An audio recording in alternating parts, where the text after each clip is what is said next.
In an unprecedented move, Defense Secretary Pete Hegseth is calling together a significant assembly of general officers and admirals next Tuesday at the Marine base in Quantico, Virginia.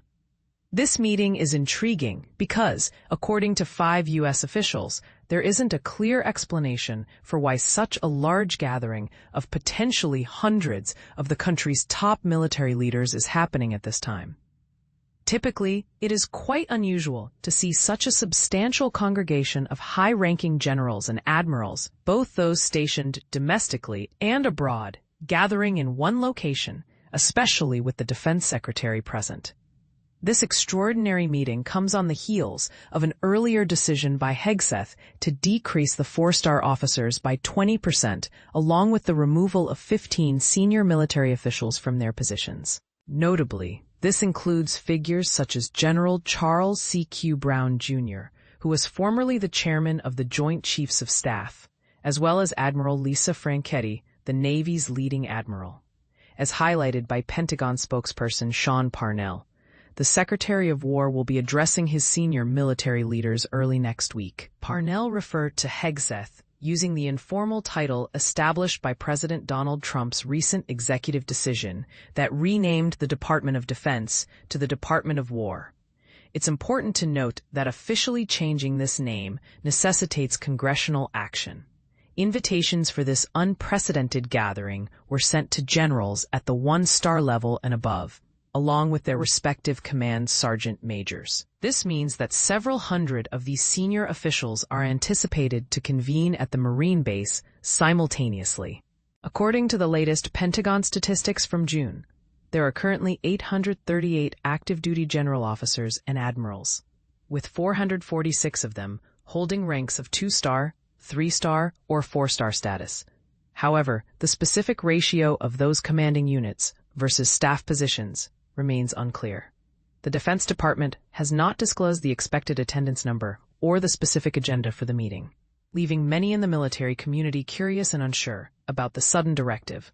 The Washington Post was the first to report on this upcoming assembly, prompting discussions among officials about its implications.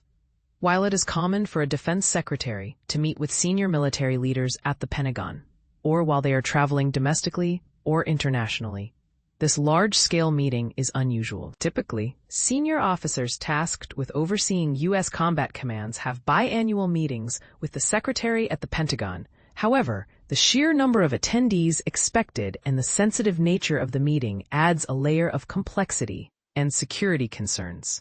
This situation has sparked speculation about whether this gathering is connected to Hegseth's earlier initiatives aimed at reducing the number of generals and admirals serving in the military.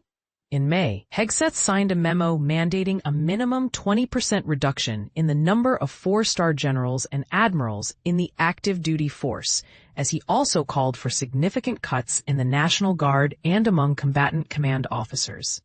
In a video accompanying this memo, Hegseth elaborated on this new directive, which he termed the Less Generals More GIs policy.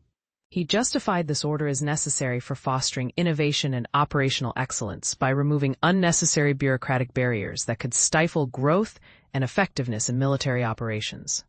A critical step in this process is eliminating redundant force structure to streamline and enhance leadership by lessening the surplus of general and flag officer roles, he stated in his memo. As this situation unfolds, it begs a crucial question. What could this mean for the future of military leadership and structure in the U.S.? Are we witnessing a pivotal shift in military strategy? Or is this merely a tactical maneuver by the current administration? We'd love to hear your thoughts. What do you think about Hegseth's approach and the potential effects on the military hierarchy?